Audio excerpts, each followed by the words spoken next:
What's happening, Water Reclamation District? I am Reggie Suggs, Senior District Vice President at your retirement plan provider, AIG Retirement Services. And I'm based here in Plano, Texas.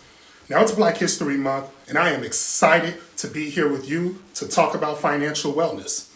Now, before I jump in, I know what you may be thinking. You know, he's a black guy, that makes sense, but he's from Plano, Texas. Well, I was actually born on the south side of Chicago in the Roseland community. I'm a proud product of Chicago Public Schools and a graduate of CVS High School. I'm a long-suffering Bears fan, and I made a living helping people in the greatest city in the world, Chicago, Illinois, where we have the best pizza, best chicken, and the best people in the world.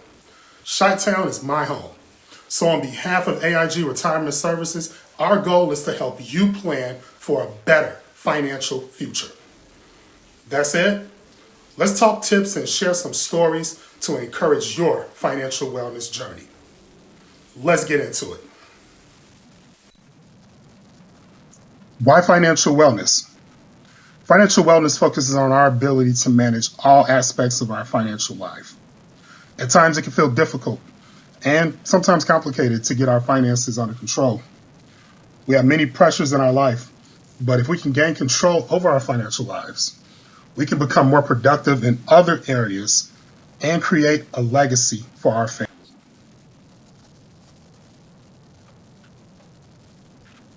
When you feel in control of your life, you're able to focus on other aspects of your life, including family, work, and your interests more fully. At AIG Retirement Services, we believe that being future fit, which stands for freedom, individually tailored, is all about owning your financial future, living tomorrow the way you choose, even when you are focused on the demands of today. Many U.S. workers look to their employer to help them with education on saving enough for retirement, along with other information such as insurance and investing. Some of the areas outside of retirement and basic insurance that you may be able to get guidance on are not limited to, but include maybe creating a budget, saving for short-term needs, obtaining identity protection, and obtaining help paying off or refinancing student loans, something that we're particularly great at thanks to our partnership with the social impact company called Savvy. Reach out to your financial professionals to learn more.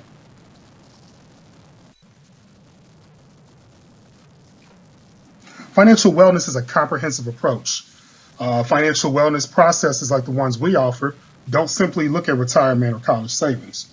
We look at how all pieces of your financial life fit together.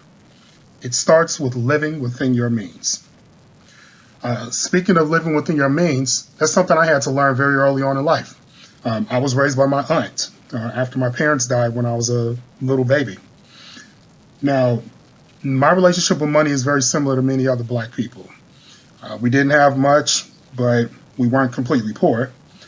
I learned about bank accounts, but nothing about investing or retirement. However, what my aunt did teach me was the importance of prioritizing money by paying bills first. Unfortunately, I had not learned anything about investing, and I had to learn those things the hard way, since she couldn't teach what she had never been exposed to. Now, some of the things that I had to learn early on, since I didn't learn about investing up front, was really the basic components of cash management, and it starts with budgeting. Now, after you've learned how to budget, then you need to move on to saving for retirement and putting money away in your personal savings. Now, why are you starting in this order? Well, you can borrow to actually buy a home. You can borrow for paying for college even. But you cannot borrow to fund your retirement savings. So it's important that you get your cash management part up front first, then move on to your retirement savings and your personal savings. Then you start securing things such as saving for college and then your home purchases. Now, speaking of home purchases, in our community, the black community, home buying is often viewed as the pinnacle of success. However, we should be very careful when taking advantage of low down payment programs that encourage borrowing, even with little to no cash reserves. Buying a home without a dime of money in savings is not smart. It's better to live with someone or rent while saving than buy a home with no money to your name. Don't let these people pressure you into buying too soon. Or don't let the pressures of people reminding you that you're wasting your money or you're paying someone else's rent or mortgage. Don't let that deter you from your goal. Proudly do what works for you and stick to your plan. Now, when you finally have purchased your home, if that's the route you choose to go, look for ways to protect your standard of living and build a legacy via estate planning. Speak with one of our financial professionals to learn more about that topic.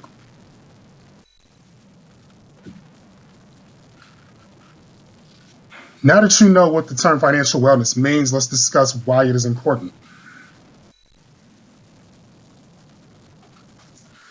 The benefits of improving your financial wellness include reduced stress, improved physical health. You can be more productive at work. Of course, you will have more retirement savings. I've never heard anyone say in retirement that they have too much money. Reduced debt and improved credit score, because when you have your money figured out, typically you can pay all of your bills on time. Now, before we delve into different aspects of resources to help you improve your financial well-being, let's first review a few financial warning signs. Now, maybe some of these apply to you, maybe they don't, but you have no savings or emergency funds. You're using increasing amounts of total income to pay off debts. Maybe you're making minimum payments only on your credit cards. Debt collectors are hounding you. Trust me, I've been there. You've been denied credit. Maybe you're at or near your credit limit. You're using cash advances on credit cards to pay other bills, basically robbing Peter to pay Paul. Or you just simply don't know the total amount of money that you owe in any of your debts. These are all trouble signs, and you should speak with a financial professional to help you get out of this situation and get some guidance quickly. Now let's start with some of the basics of cash management principles and approaches that you can take to improve your outcomes.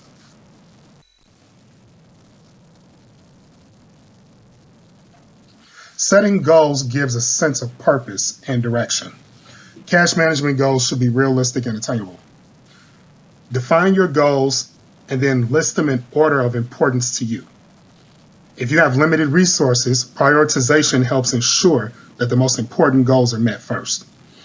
As a matter of fact, the CFO of my home, Mrs. Suggs, established some very specific financial goals for this year, since I just turned 40 and she will be turning 40, she just doesn't want to admit it to anyone. We're building a home, and she wants to save a very specific amount of money before the end of the year. It's actually an exciting challenge. I just need to stop the weekend visits to the chicken joint, which is about $100 a week right there. But seriously, here are some common examples of cash management goals, both immediate and long-term. Do any of these sound familiar to you? Think about yours. Write them down. Let cash management and the guidance of a knowledgeable financial professional help you out.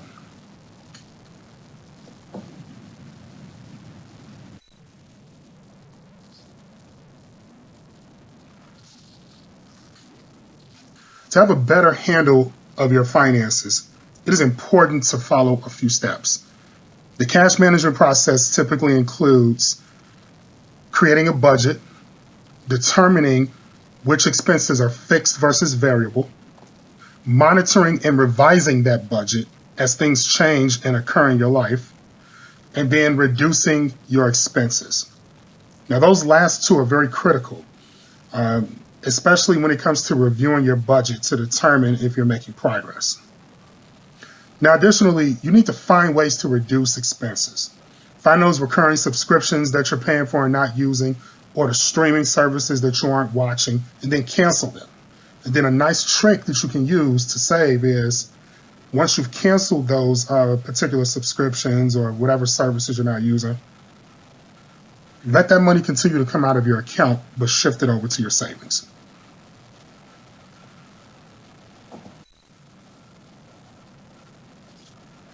Now it's time to start building a financial foundation, which begins with a disciplined approach of paying yourself first and not finding a reason to spend extra money that comes in. Now, the three that we're highlighting here are: number one, scheduling systematic savings; number two, save your increases, your bonuses, and your tax returns.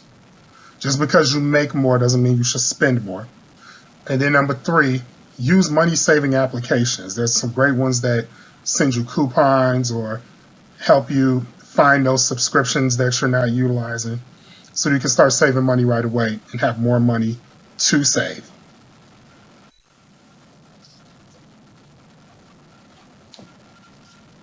If you don't know where your money is going, you are most likely spending too much money. Take back control of your financial life. Now, to eliminate impulse buying, one trick that you can use is sell an item that you don't use often before you make a similar purchase. Use sites like eBay, Poshmark, Tradesy even. I actually personally did this, my wife and I. I would actually sell sneakers and watches and other items that I no longer used or wore, just so I could save money towards the next item that I was going to buy that was very similar. My wife does the same thing with her luxury handbags. It's actually a fun hobby, and we get to save money and have nice things. Now, let's say you start taking lunch to work, for instance, which is another great way for you to save money. That could reduce spending by about $20 per week, depending on how much you're eating per week. And that could add up to a savings of roughly $35,000 at the end of 20 years. Now, mind you, this is an example. It's a hypothetical. It doesn't really reflect any specific investment guarantee. And we're assuming roughly a 5% compound rate of interest. But all the technical jargon aside, you can save a lot of money by simply brown bagging it. And finally, remember that you have not saved any money if you buy something that you didn't need, even if it's on sale.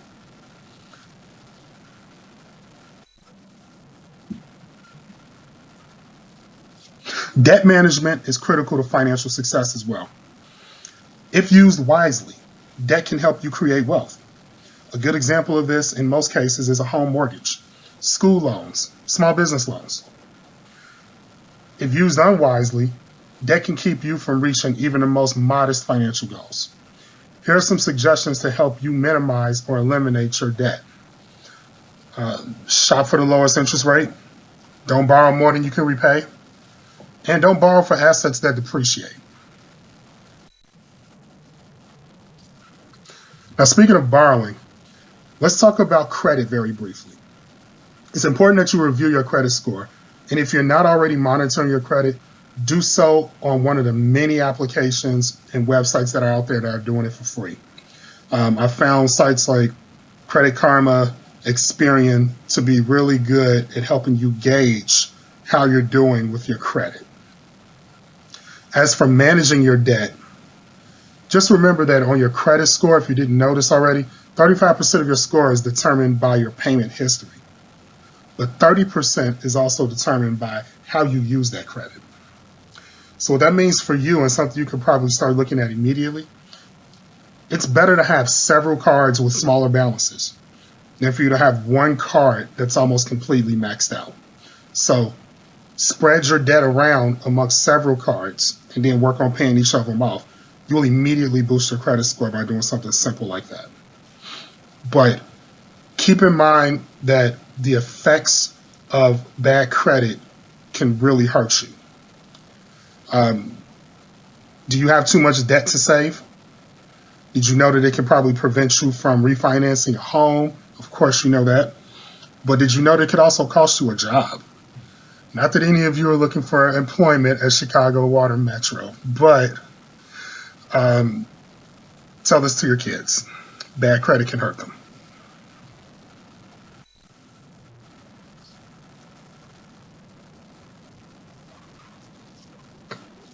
Most of us know that saving and investing are not the same thing. But did you know the difference? When you invest, you're trying to build wealth for long-term goals, such as to fund retirement, to start a business, or for your child or grandchild's college education many years down the line. Investing also leads to increasing the legacy that you leave behind. I actually had a client once who was a retired lunchroom manager. She never made more than $40,000 a year. When she died, her 3 children, 3 girls, asked that I meet with them at home. We sat one evening reviewing her retirement accounts, and her daughter shared stories about how cheap their mother was. They were certain she didn't have anything. Then I told them that they were getting $100,000 from their mom's retirement. The oldest was excited that they were getting $33,000 each. But I actually had to correct her. They were receiving $100,000 each. All 3 sat in that room and cried. And I'll just be honest with you, I may have shed a tear or 2 that day as well, but it was a really touching, heartfelt moment. 2 of the daughters used their money to help buy their first home. So what's the moral of the story? The decisions that you make with your money can affect generations to come. Do you want your people taking care of you? Or do you want them to be taken care of?